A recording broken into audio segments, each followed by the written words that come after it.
Et à l'invitation du président du Conseil général des Côtes-d'Armor et sur représentation de l'Association des maires de France, du département des Côtes-d'Armor et des intercommunalités, je suis intervenu donc à une session extraordinaire du Conseil général sur la question de la prospective et des Côtes-d'Armor en 2020.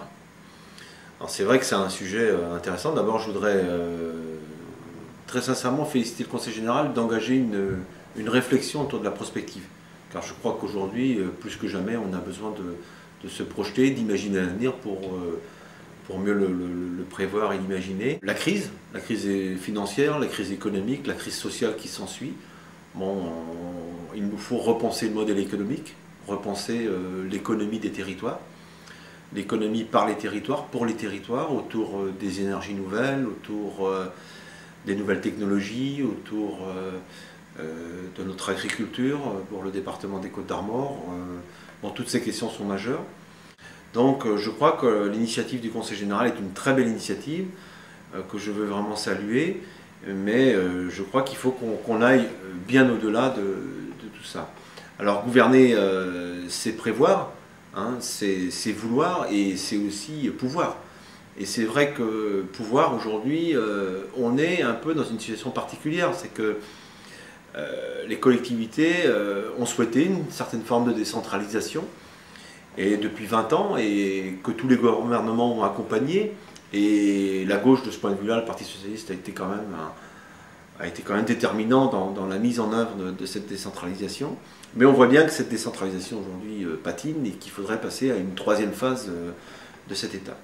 Mais on voit bien aussi que paradoxalement, et c'est l'un des débats qui traversent toutes nos collectivités, c'est la place de l'État et le rôle de l'État. Et c'est vrai que quand je dis pouvoir, c'est aussi les pouvoirs financiers, la fiscalité.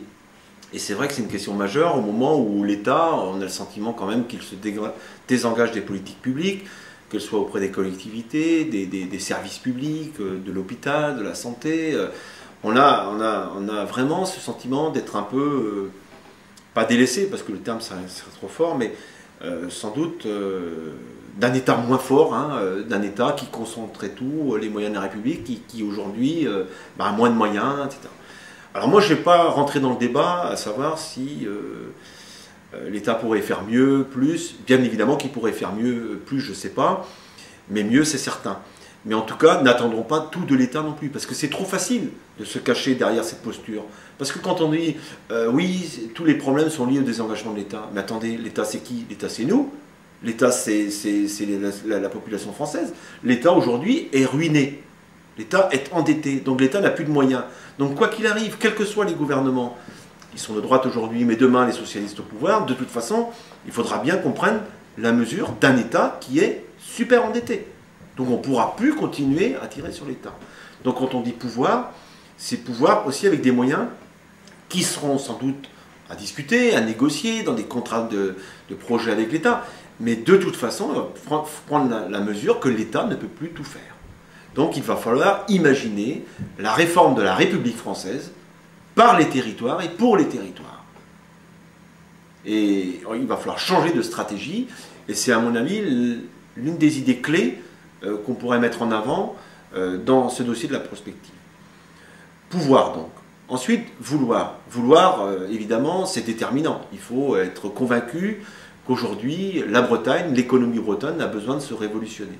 Mais je crois qu'on a des atouts. On va prendre la question énergétique, par exemple, ou la question agricole. On a un potentiel énergétique et agricole très important en Bretagne. Aujourd'hui, il y a des nouvelles contraintes, environnementales, par exemple.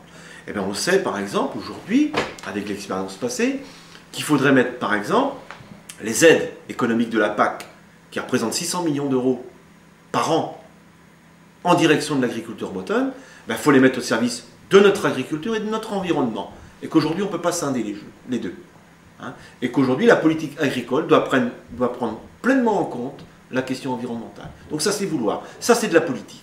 Ça, c'est de la politique. C'est-à-dire que changer, réorienter notre agriculture au service d'un environnement de qualité. Et c'est la vraie réponse à la question de Thalassa de l'autre jour. La question énergétique. La Bretagne dépend à 80%, 95% des énergies extérieures. La Bretagne a un potentiel énergétique autour des énergies marines, du photovoltaïque, de l'éolien. Eh bien, mobilisons-nous. recherchons, imaginons la recherche, les nouvelles technologies autour de ces questions fondamentales de l'énergie. Et là, on aura une réponse bretonne, originale, alternative, et dans la question du développement durable. Les solidarités territoriales, c'est une vraie question. C'est une vraie question.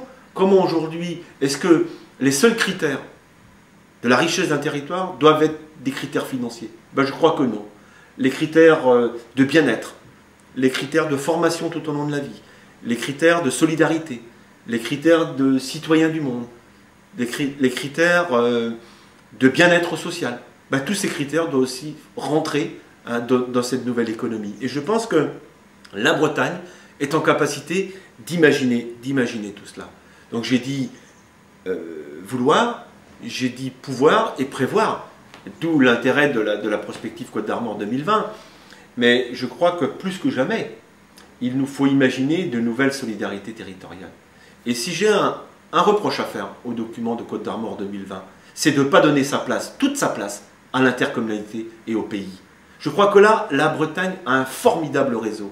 Bretagne, qui est la première région en France à avoir été solidaire sur cette question de l'intercommunalité volontaire.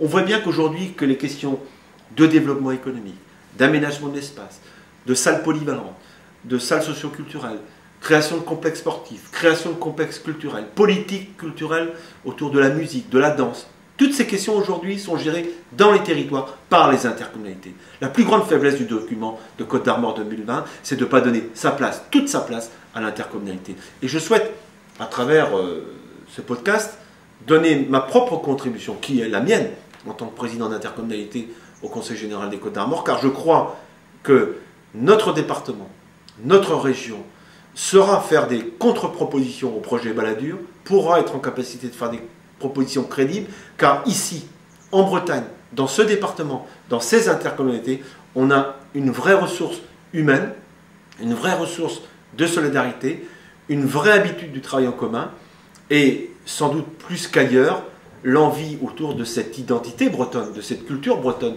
l'idée de construire cette République à travers ces territoires, pour ces territoires et par ces territoires.